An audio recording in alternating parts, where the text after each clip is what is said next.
If I were to start reading the Bible, where should I begin? I think that's an excellent question. And I'm going to give a multiple choice kind of answer. And I hope you'll be okay with that. I want to start with the first and obvious answer, which is start in the book of Genesis. Start in the book of beginnings. You know, Christians believe that the Bible was given to us ultimately by the hand of God. We don't discount the impact of the human authors that God chose to use, but this was God's plan, God's design, God's revelation, and God put Genesis first. And he put Exodus after that, and he put Leviticus after that. And there's something very valuable to be gained from starting in the beginning.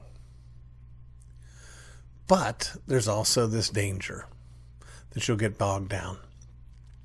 Yesterday, I was listening to a YouTube presentation from a woman who believes she is a prophet sent from God, and she had gotten some pushback, and she was making her case for what she had said and the legitimacy of her calling, and she referenced her study of the Word of God. She's saying, "I've read the Bible. I've read the Bible from cover to cover."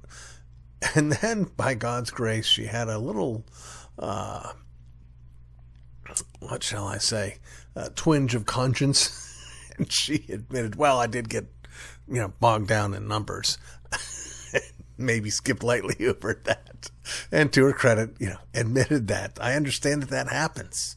I don't think it's an insurmountable thing, and I don't think that there's any part of the Bible that's not valuable and useful. So again, I'd encourage you to start with Genesis and go all the way through. If you can't do that, you can take option 2, start with Matthew and go all the way through from there. You will miss a lot having not read the Old Testament, particularly if you have no familiarity with the basic stories. And well, there's a thought. I don't know if you would have access to such a thing, but it wouldn't be a terrible thing if you don't feel like you can read through the whole Bible to at least read through a children's story Bible, just to get a sense of the general flow of history, just so that you'll know that Moses comes after Noah, just so you'll know that Abraham comes in between, just so you'll know that David comes before Hezekiah, that kind of thing. Just to get that stuff in context wouldn't be a bad thing to do. And then if you want to start in the book of Matthew, start in the book of Matthew. My third option that I want to suggest is you start with the Gospel of John. That recommendation is not at all an unusual one. There are a lot of Christians who would make that same recommendation. I'm one of them.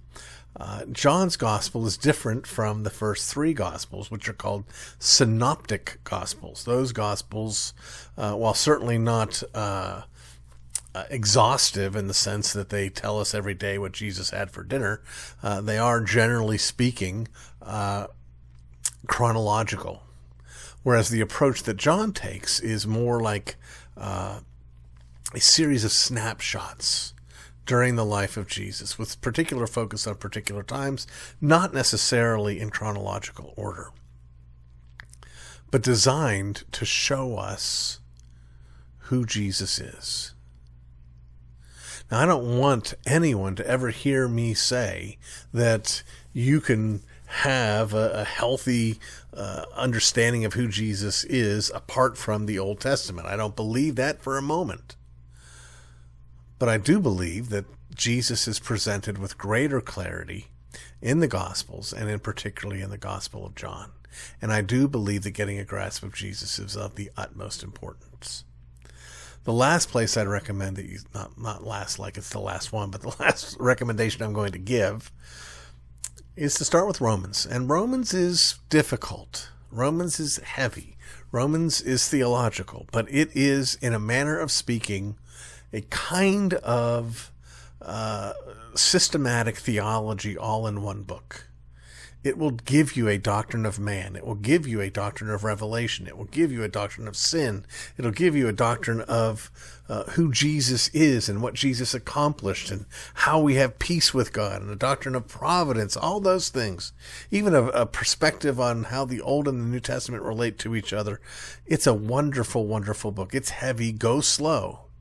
But it wouldn't be a bad place to start. finally, the most important thing is not where you start, but that you start.